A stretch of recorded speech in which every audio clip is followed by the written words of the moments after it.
Les invito a abrir la Biblia, mis amados hermanos, capítulo 16 de Mateo.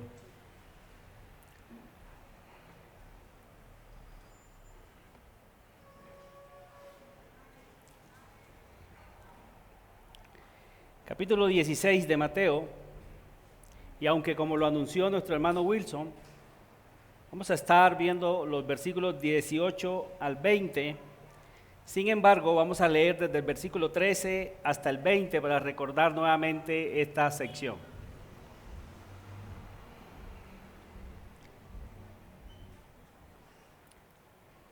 Versículo 13, leemos de la siguiente manera. Viniendo Jesús a la región de Cesarea de Filipo, preguntó a sus discípulos diciendo: ¿Quién dicen los hombres que es el Hijo del Hombre? Ellos dijeron: unos Juan el Bautista, otros Elías y otros Jeremías o alguno de los profetas. Él les dijo: ¿y vosotros quién decís que soy yo? Respondiendo Simón Pedro dijo: tú eres el Cristo, el Hijo del Dios viviente. Entonces le respondió Jesús: bienaventurado eres, Simón, hijo de Jonás, porque no te lo reveló carne ni sangre, sino mi Padre que está en los cielos. Y yo también te digo que tú eres Pedro, y sobre esta roca edificaré mi iglesia, y las puertas del Hades no prevalecerán contra ella. Y a ti te daré las llaves del reino de los cielos, y todo lo que atares en la tierra será atado en los cielos, y todo lo que desatares en la tierra será desatado en los cielos. Entonces mandó a sus discípulos que a nadie dijesen que él era Jesús, el Cristo. Otra breve oración, por favor. Padre, agradecidos estamos contigo por permitirnos acercarnos a tu palabra bendita, tu palabra gloriosa, tu palabra infalible e inerrante, tu palabra que tiene todos los atributos que tú tienes y la has puesto al mismo nivel de tu santo nombre. Padre, permítenos seguir creciendo a través de ella. Permítenos acercarnos cada día a ella con temor, con reverencia, anhelándola profundamente en nuestro ser, para parecernos más a Cristo, al varón perfecto. Te rogamos que abras cada día nuestro corazón, que nos ministres y que nos santifiques aún más en Cristo Jesús. Amén. Bien, amados hermanos, pueden sentarse.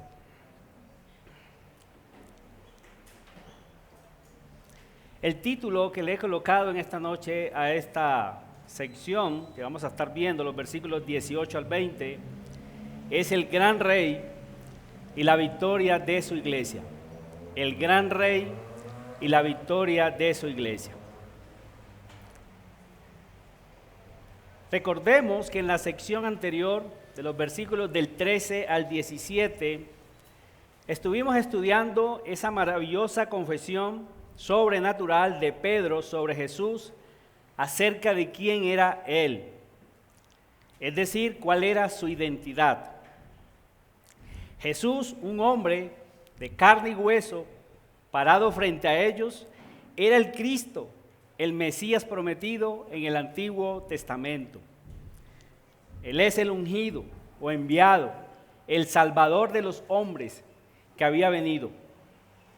Como verdadero profeta, como lo estuvimos viendo la vez pasada, recordemos que la labor del profeta en sí era representar a Dios ante el pueblo, y Cristo viene como verdadero profeta, representante de Dios, pero no un representante común y corriente, sino aquel que iba a representar la imagen misma de Dios, que nos iba a traer a Dios mismo en la persona de Él como profeta. Pero también la palabra ungido tiene la connotación, o más bien implica que de esa misma manera, que el ungimiento se le hacía también a los sacerdotes en el Antiguo Testamento. Entonces Jesús viene como el gran sumo sacerdote también a la tierra. Y los sacerdotes tenían una labor también muy importante, que era representar el hombre ante Dios. Mientras el profeta representaba a Dios ante los hombres, el sacerdote era lo contrario, era el representante de los hombres ante Dios. Y recordemos que él como sacerdote ofreció una sola ofrenda, donde él mismo fue el ofrendante, pero también era la ofrenda a la vez. Y eso es lo que podemos leer allí en el libro de Hebreos, cuando dice que él de una vez y para siempre ofreció una ofrenda que satisfizo la ira de Dios, la justicia de Dios, y de esa manera pudo obtener eterna redención para su iglesia. Pero también como ungido, vino como el rey verdadero. A los reyes en el Antiguo Testamento los ungían también, al igual que profeta, al igual que sacerdote, y él viene como rey verdadero, como cabeza federal de su pueblo. Algo muy importante de los reyes en el Antiguo Testamento es que Dios les dio el mandamiento que el rey tenía que tener una copia de la ley de Dios para que hiciera conforme a esa ley. Y obviamente eso tiene la connotación en nuestro Señor Jesucristo, que Él ha sido el único rey verdadero que ha podido cumplir la ley de Dios como cabeza federal, y en Él nosotros también cumplimos la ley del Señor, solo en Él su obediencia perfecta. Pero ese Cristo a la vez era también el Hijo de Dios, como lo vimos la vez pasada, el Hijo del Dios viviente, confesando Pedro con esto que su origen es divino, que Jesús es el Emmanuel, Dios con nosotros. Solamente Cristo tiene ese título, el heredero de todo, la imagen misma de Dios, como dice Hebreos, y el resplandor exacto de su naturaleza o gloria.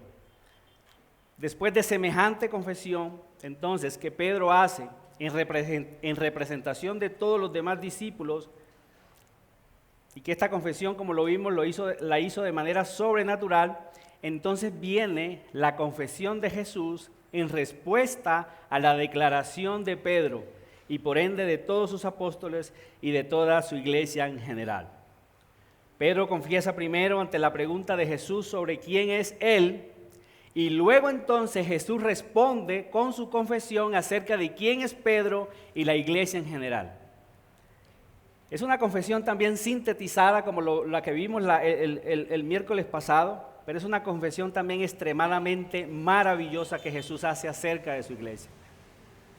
Es de mucho consuelo, mis amados hermanos, y de mucho gozo para nosotros. Esta confesión que la hace el Emmanuel, el Dios con nosotros. Y es una confesión maravillosa que Él va a hacer acerca de su iglesia, que la hizo acerca de su iglesia.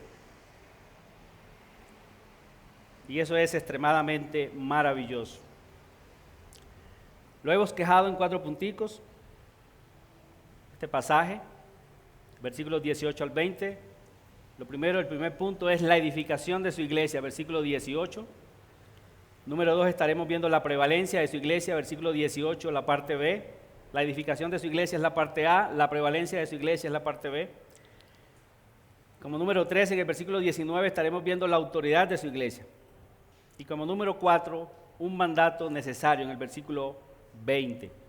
Primer punto, la edificación de su iglesia, versículo 18, la parte B, donde leímos: y yo también te digo que tú eres Pedro, y sobre esta roca edificaré mi iglesia.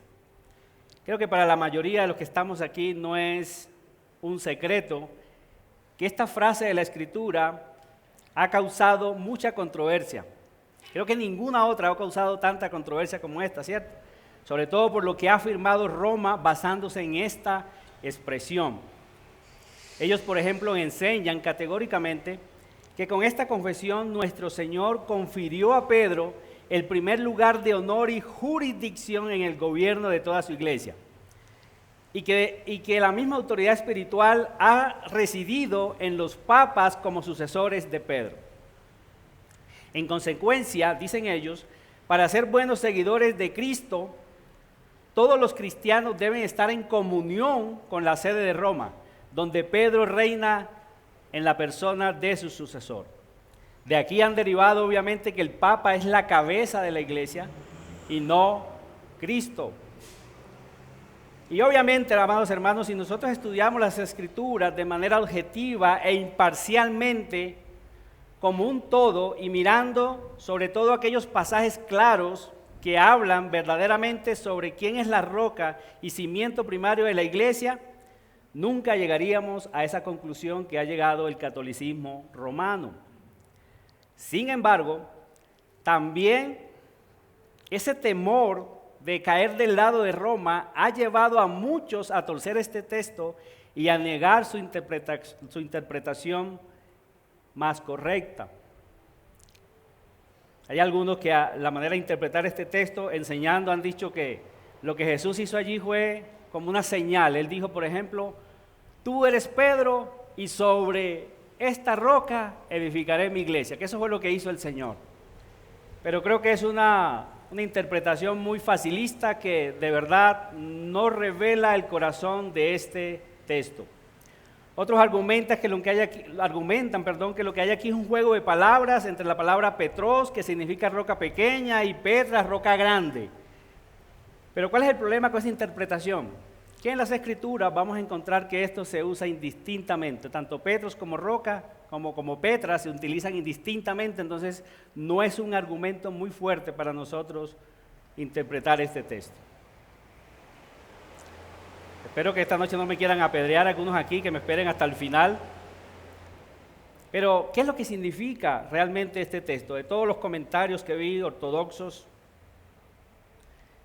y no ahora, obviamente, sino ya había venido estudiando este texto, pero en un sentido, ¿qué es lo que significa este texto? Bueno, literalmente lo que el Señor le está diciendo aquí a Pedro es lo que leíamos, ¿cierto? Tú eres Pedro, es decir, roca, y sobre esta roca, esto es sobre ti, eso es lo que verdaderamente el Señor está diciendo, Pedro, edificaré mi iglesia. Nuestro Señor, posiblemente hablando arameo, dijo, yo te digo, tú eres Kefa, la palabra aramea para la roca, y sobre esta Kefa edificaré mi iglesia. Entonces lo que Jesús está prometiendo a Pedro es que va a edificar su iglesia sobre él. Pero un momento, este punto de vista hay que aceptarlo, pero hay que aclararlo de manera inmediata, antes que ustedes me apedreen, ¿cierto? En primer lugar, hay que tener en cuenta que no es sobre el Pedro débil e inestable que veremos en los versos siguientes. En los versos que siguen allí en adelante vamos a ver que el Señor le dice que Él es Satanás, apártate de mí, Satanás. Entonces no es sobre ese Pedro, sino más bien por aquel Pedro que va a llegar a ser por la gracia de Dios. Un Pedro que más adelante en Hechos los vamos a ver, es mejor obedecer a Dios antes que a los hombres. Vemos ese proceso en el corazón de Pedro.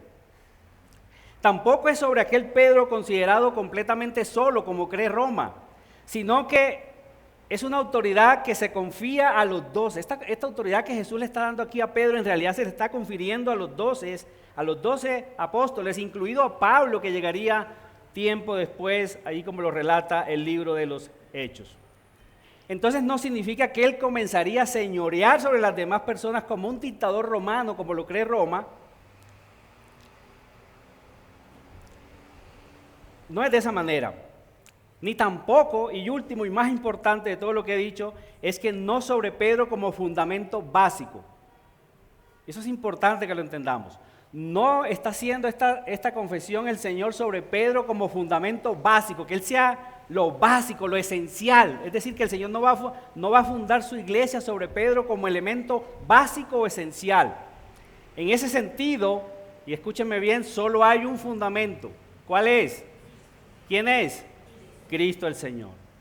En 1 Corintios, del versículo 3 al versículo 11, dice, y lo tenemos ahí, no lo tenemos en pantalla todavía, 1 Corintios 3 al 11 dice, porque nadie puede poner otro fundamento que el que está puesto, el cual es Jesucristo. Esto es suficiente, ¿cierto? Eso es claro. Eso es claro. Entonces, en ese sentido básico, no hay otro fundamento que no sea Cristo. En ese fundamento esencial no hay otro fundamento que no sea Jesucristo. Lo podemos también corroborar en Efesios 2:20. Edificados sobre el fundamento. Pero miren la primera parte que aparece en este texto. Edificados sobre el fundamento ¿de quién? De los apóstoles.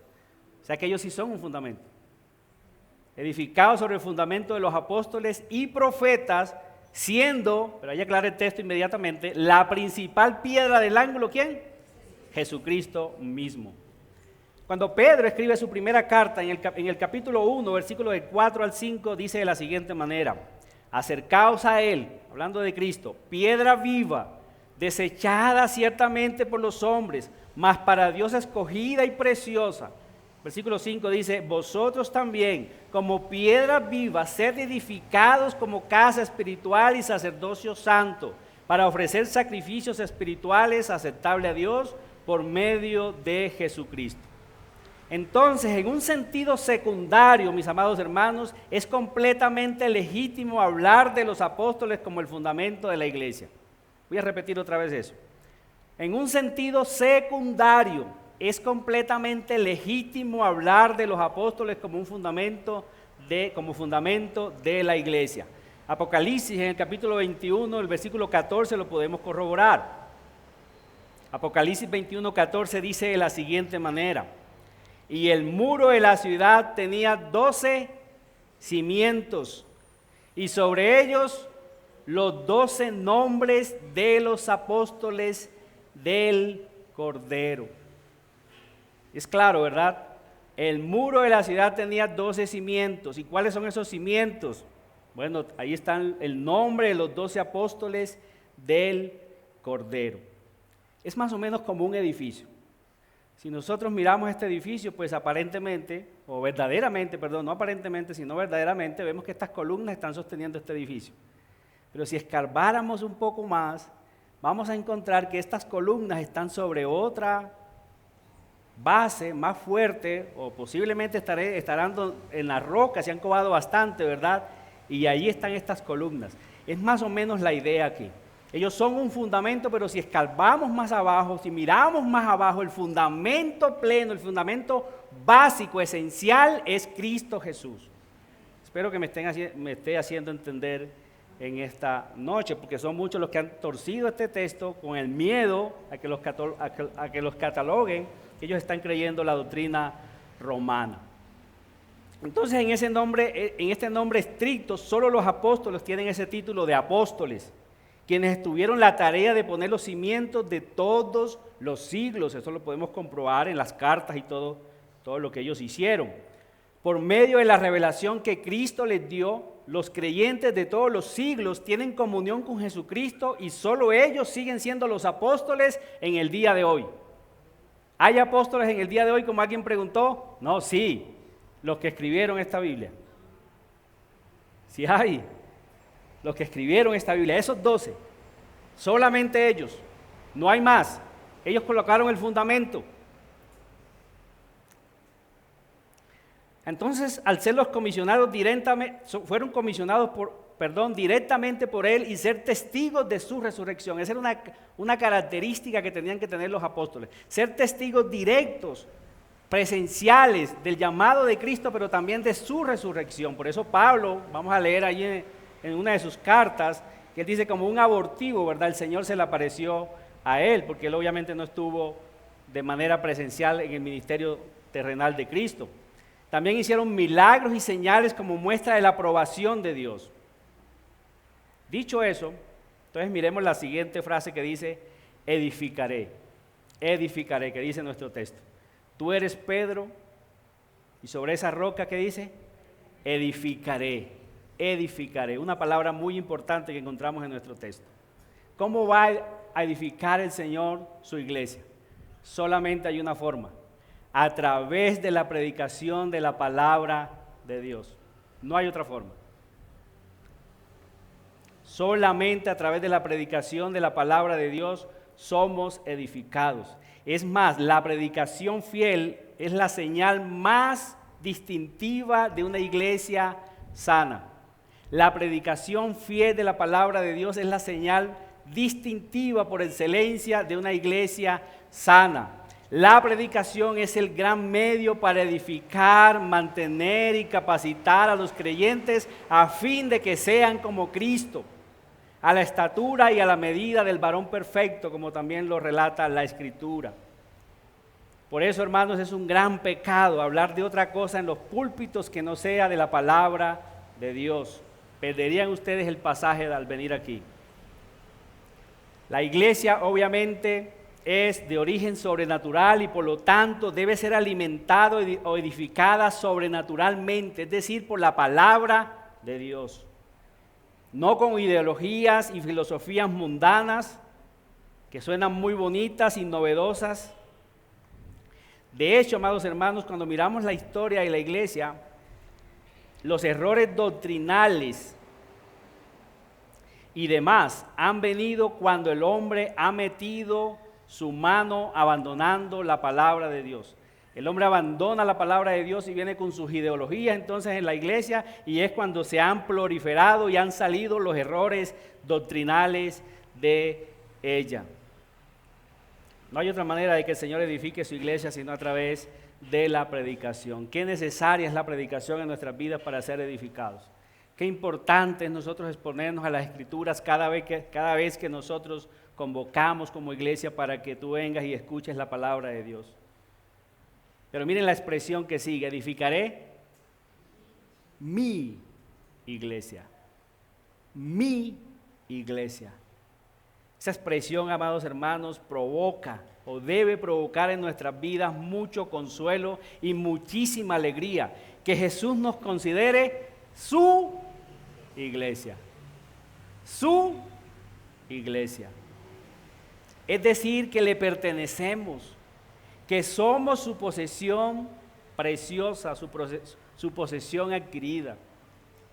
Él pagó por nosotros, derramó su propia sangre para adquirir su iglesia. Él vino como el Cristo, el Hijo del Dios viviente, precisamente para eso. Esto estaba en el corazón mismo del pacto que Dios hizo con Abraham, con David y con el pacto de gracia que habían sido anunciados en Jeremías. El corazón de ese pacto de gracia es que Él sería nuestro Dios y nosotros seríamos su pueblo. Tú eres mío, yo soy tuyo. Ese es el pacto de Dios.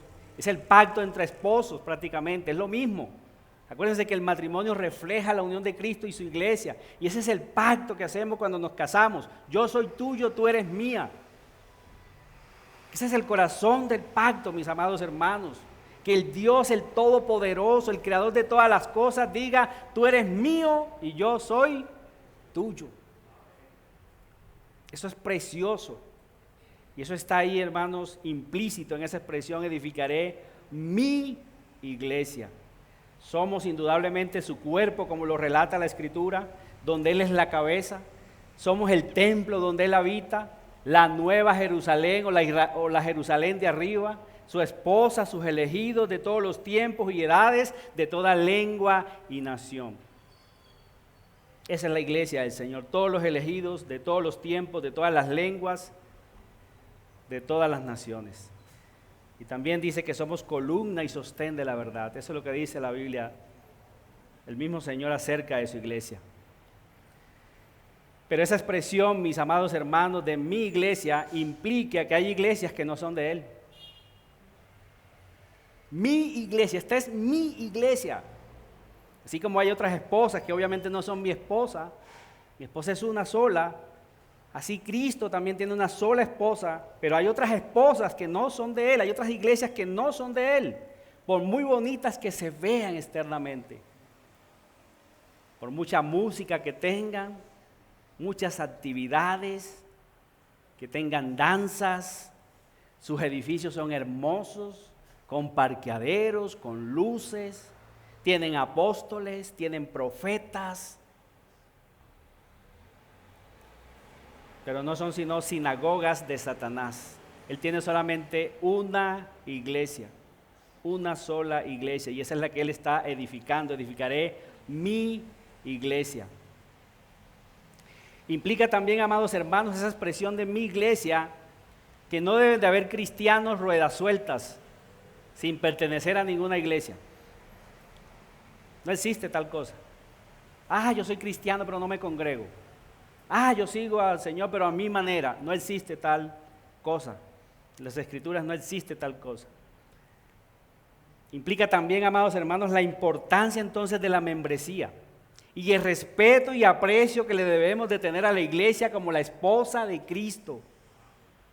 Ay del que se meta con la esposa de Cristo. Es supremamente delicado. Meterse con la iglesia de Cristo es meterse con Él mismo. ¿Se acuerdan cuando Pablo iba camino a Damasco persiguiendo a la iglesia? ¿Qué dice el Señor?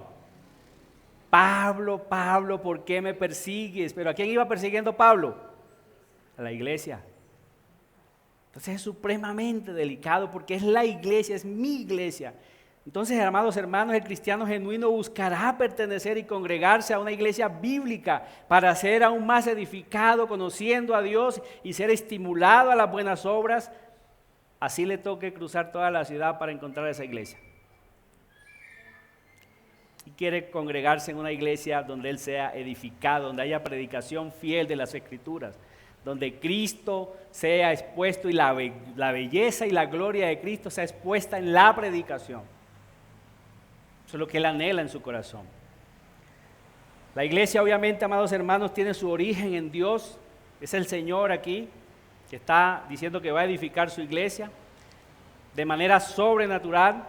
De hecho, la palabra iglesia viene del griego eclesía, que significa los sacados fuera. Eso es lo que significa la palabra iglesia, en el griego, del griego eclesía, los sacados fuera, es decir, los sacados del mundo, y que ahora le pertenecen a Dios, aquellos que son santificados, que han sido sacados del mundo y ahora son pertenencia exclusiva de Dios. Mi iglesia, yo te saco del mundo para que seas mío.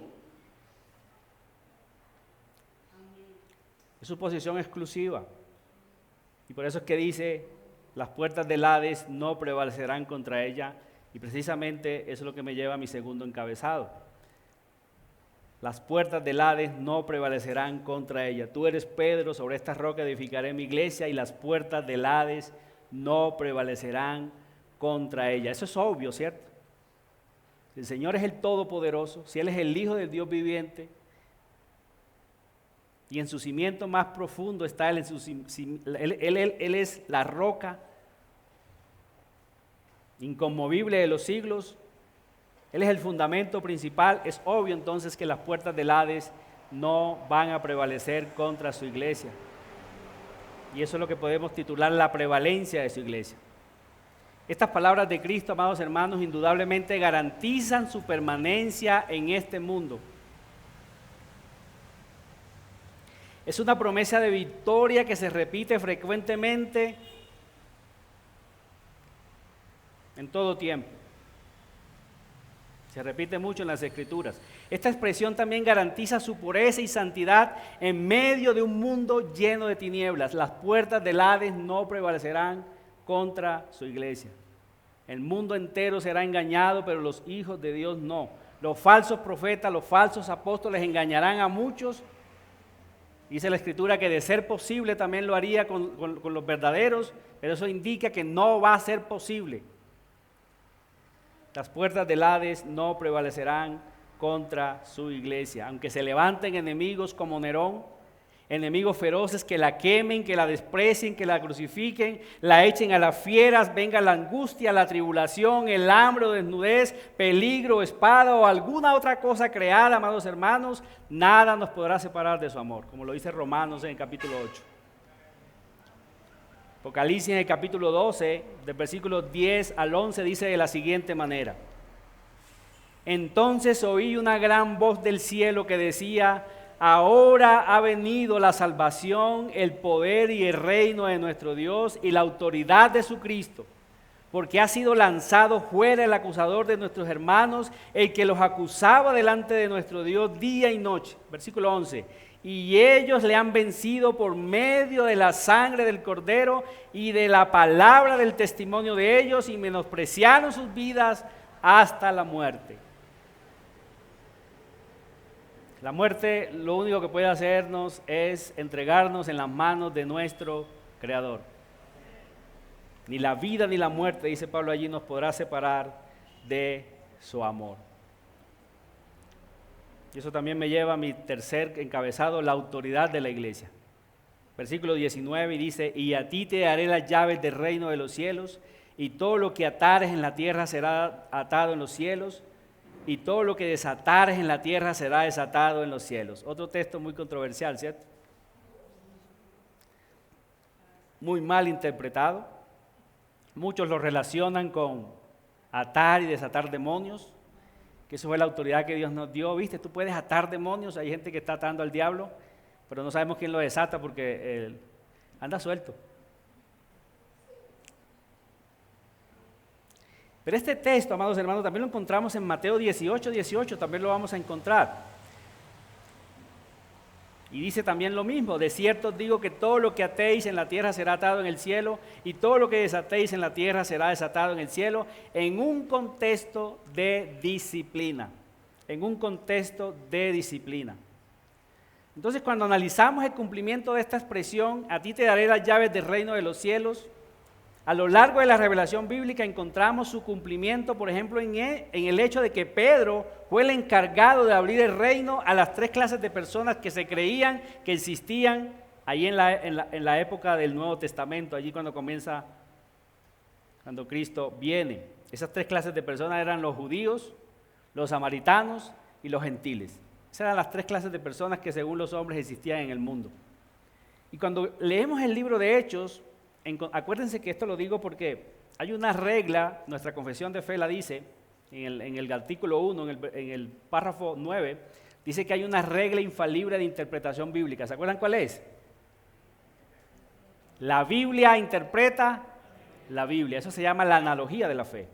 Entonces, cuando nosotros vemos a lo largo de la historia, estamos pendientes de dónde se cumplió esto que el Señor le está diciendo aquí a Pedro, encontramos que indudablemente en el libro de Hechos esto se cumple. Y vemos a Pedro abriéndole en primer lugar, a través de la predicación, abriéndole la salvación a los judíos. ¿Se acuerdan? En ese primer sermón que él da en el capítulo 2, en el versículo 36 y 39. Allí le está hablando solamente a los judíos y dice que, el versículo 36 dice que sepa pues ciertísimamente toda la casa de Israel que a este Jesús, a quien vosotros crucificasteis, Dios le ha hecho Señor y Cristo. Al oír esto, ¿qué hicieron? Se compungieron de corazón y dijeron a Pedro y a los otros apóstoles: varones hermanos, ¿qué haremos? Ellos estaban redargüidos en su corazón por la predicación de Pedro, y Pedro les dijo: arrepentíos y bautícese cada uno de vosotros en el nombre de Jesucristo para perdón de pecados y recibiréis el don del Espíritu Santo, porque para vosotros es la promesa, y para vuestros hijos y para todos los que están lejos, para cuantos el Señor nuestro Dios llamare. Ahí vemos a Pedro utilizando esas llaves, que no es otra cosa que la predicación del Evangelio en primera instancia, y vamos a ver también que es la disciplina de la iglesia. Pero también vemos haciendo lo mismo con los samaritanos en Hechos capítulo 8, del versículo 14 al 17. El versículo 14 dice que cuando los apóstoles que estaban en Jerusalén oyeron que Samaria había recibido la palabra de Dios a través de Felipe, enviaron allá a Pedro y a Juan, los cuales, habiendo venido, oraron por ellos para que recibieran el Espíritu Santo, porque aún no había descendido sobre ninguno de ellos, sino que solamente habían sido bautizados en el nombre de Jesús. Entonces les imponían las manos, Pedro estaba allí, y recibían el Espíritu Santo. Le abre con las llaves del Evangelio, le abre el camino, le abre las puertas al reino de los cielos a los judíos. Aquí se lo está abriendo también a los samaritanos, pero también va a ser lo mismo con los gentiles. En el capítulo 10, del versículo 44 al 45 del libro de los Hechos, también vemos que Pedro en la casa de Cornelio, predicando en el Evangelio, en el versículo 44 y 45 dice: mientras aún hablaba Pedro estas palabras, el Espíritu Santo cayó sobre todos los que oían el discurso, y los fieles de la circuncisión que habían venido con Pedro se quedaron atónitos de que también sobre los gentiles se derramase el don del Espíritu Santo. Qué llaves tan maravillosas, ¿verdad? La predicación y la gente entrando al reino de los cielos por la predicación de Pedro. Y hay algo importante que podemos observar aquí, amados hermanos, y es que el concepto de iglesia, que entre otras cosas solo aparece 2 veces, y en Mateo, aquí en este capítulo 16 y en el capítulo 18, ese concepto de iglesia iba a quedar divorciado de la vida nacional de Israel. Ella es el nuevo Israel. La iglesia es el nuevo Israel. E iba a quedar divorciada de toda la vida nacional de Israel. Y obtendría obviamente una organización independiente. ¿Se acuerdan lo que el Señor le había dicho a la mujer samaritana? Mujer, llegará la hora cuando ni en este monte ni en aquel adoraréis al Padre, sino que el Padre va a buscar adoradores que le adoren en espíritu y en verdad, de todas las lenguas, de todas las naciones, de todos los pueblos. Gracias a eso, amados hermanos, nosotros estamos aquí delante del Señor. Esas llaves también fueron utilizadas con nosotros. Entonces ya la iglesia no va a tener límites nacionales, esos límites nacionales quedarían borrados. Lo que hasta aquel tiempo había sido una iglesia nacional, ahora está tomando, o tomaría más bien, un carácter de iglesia universal. Para lograr esto, obviamente, la iglesia tenía que convertirse en una iglesia misionera, llevando el evangelio a todas las naciones del mundo. Y eso es lo que vamos a ver en Hechos, eso es lo que se ve en Hechos. Pero también esas llaves se referían a la aplicación de la disciplina en la iglesia a través de la palabra de Dios. Eso es lo que vamos a ver en Mateo 18:18. No voy a profundizar más acá. En Mateo 18:18 vamos a ver lo que es referente a la disciplina de la iglesia y ahí estaremos profundizando un poco más acerca de esta llave, porque acuérdense, Cristo le habló en plural. Estas son las llaves del reino. Estas son las llaves del reino y eso también nos lleva a mirar la autoridad que Dios le confirió a la iglesia para ejercer disciplina. La iglesia comparando la vida de una persona con la palabra de Dios, la iglesia puede decir, tú eres un impío, tu vida no se amolda a esta palabra y la iglesia tiene autoridad para expulsar a esa persona de la iglesia. Pero eso lo veremos en el capítulo 18 de manera más detallada. Es otra llave que el Señor le dio a Pedro y por ende a toda la iglesia, a todos los apóstoles. Y en cuarto y último lugar, veremos entonces el mandato necesario. Versículo 20. ¿Cómo termina nuestro relato en esta noche? Dice, entonces mandó a sus discípulos que a nadie dijesen que Él era Jesús, el Cristo. ¿Cómo así, Señor? Viene Pedro y hace esa confesión sobrenatural, tú eres el Cristo, el Hijo del Dios viviente, pero estás mandando a Pedro ahora que no se lo diga a nadie. Y esto se debe muy posiblemente a dos razones. Número uno, la gente ante esta confesión podría ver a Jesús llamado el Cristo no como un salvador del pecado, el enemigo más feroz que tienen los seres humanos, sino como un salvador político que los libraría del yugo romano, y esto podría traer el fin de su ministerio al ser llevado a la muerte antes de tiempo. Imagínense lo que hubieran sabido los romanos, este es el rey que viene a librarnos del yugo romano, y el Señor tenía dispuesto, o tenía predestinado morir a una hora precisa, en un momento preciso. Entonces se cree, amados hermanos, que por eso es una primera razón por la cual Él no quería que la gente supiera que Él era el Cristo. Lo podían tomar como un libertador político y no un libertador de pecado, que fue lo que Él vino a hacer en realidad. Él vino a buscar y a salvar lo que se había perdido. Pero también el saber las personas que Él era Jesús o que Él era el Mesías, el Hijo de Dios viviente, podría atraer una aclamación pública en los días que Él debía ser rechazado y humillado. Mire cómo leemos allí en nuestro texto los versículos que siguen. Después de esta confesión, mire lo que Él le dice a los discípulos. Versículo 21. Entonces comenzó Jesús a declarar a sus discípulos que le era necesario ir a Jerusalén y padecer mucho de los ancianos, de los principales sacerdotes y de los escribas, y ser muerto y resucitar al tercer día. Eso era necesario. El Cristo estaba profetizado, ahí estaba delante de ellos, pero también estaba escrito que el Cristo debía ser rechazado por su nación, por los enemigos feroces y llevarlos a la muerte. Era necesario que Él muriera para poder perdonar nuestros pecados. Entonces es muy posible que por eso Él le está diciendo, no digan a nadie que yo soy el Cristo. Es necesario que el Cristo sea rechazado por su propio pueblo y sea llevado a la muerte. ¿Qué podemos nosotros aprender de este pasaje rápidamente, amados hermanos? Primero, que debemos de tener consuelo y gozo al saber que le pertenecemos a Cristo. Eso es extraordinario. Dios quiera que cada día abra nuestro corazón para que podamos entender un poco más lo que esto significa. Hermano, que le pertenecemos al Dios Todopoderoso, que tenemos vida eterna, que Él habitará con nosotros tal como lo prometió, y nosotros veremos su rostro y estaremos para siempre con Él, porque le pertenecemos. Y esto obviamente tiene que traer seguridad en nuestro corazón acerca de la salvación. El Señor dijo, edificaré mi iglesia. Si tú le perteneces, amado hermano, tú estás siendo edificado. A pesar de las tribulaciones, las angustias que estemos pasando, podemos tener la confianza que estamos siendo edificados. Si estamos en una iglesia bíblica, estamos siendo edificados. Si nos exponemos a la palabra del Señor, estamos siendo edificados. Algo poderoso está sucediendo en nuestro corazón y es que nos estamos pareciendo cada vez más al Señor. Y eso trae seguridad eso es una victoria completa, amados hermanos. Es una victoria completa porque ese Cristo que ellos acababan de confesar estaba viviendo la vida que nosotros no podíamos vivir, iba a morir la muerte que nosotros no podíamos tener, pero también íbamos a resucitar con Él. Cristo vivió por nosotros, murió por nosotros, resucitó por nosotros, porque nosotros místicamente estábamos unidos a Él. Y eso garantiza nuestra victoria. Pero también el amor. Esto también implica, amados hermanos, el amor y el respeto que le tenemos que tener a la iglesia. Ustedes son los santos de Dios.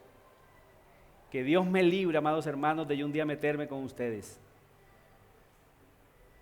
Qué respeto tenemos que tener, amados hermanos, unos por otros. Qué amor tenemos que tener unos por otros.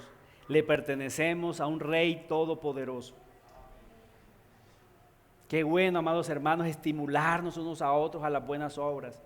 Qué bueno que los momentos que tengamos de comunión sea para compartir experiencias y para orar unos por otros. No para estar averiguando de pronto chismes, de pronto cómo vive aquel, cómo está aquel, y divulgarlo, sino orar unos por otros. Todo eso, amados hermanos, implica de que somos la iglesia del Señor y que estamos siendo edificados por ella y que las puertas del Hades no prevalecerán contra su iglesia. Acompáñenme en otra breve oración, por favor. Padre Santo, gracias por tu palabra poderosa. Estamos siendo edificados, porque así lo prometiste y tú no mientes. Gracias por llamarnos tu iglesia. El corazón del pacto es que nosotros somos tus hijos y tú eres nuestro Dios. La iglesia es la esposa tuya. Y podemos tener entonces la seguridad que nuestra victoria es segura, las puertas del Hades no prevalecerán. Estamos bajo un fundamento poderoso, tu palabra, bajo el fundamento de los apóstoles que escribieron de parte tuya lo concerniente a la iglesia, cómo debe gobernarse la iglesia, qué es la iglesia, cómo debe funcionar la iglesia. Dejaste a Pedro y a los apóstoles para que ellos escribieran ese cimiento. Pero el cimiento más seguro eres tú, oh Señor. Tú nos sostienes. Tú nos guardas, por lo cual te damos gracias en Cristo Jesús. Amén.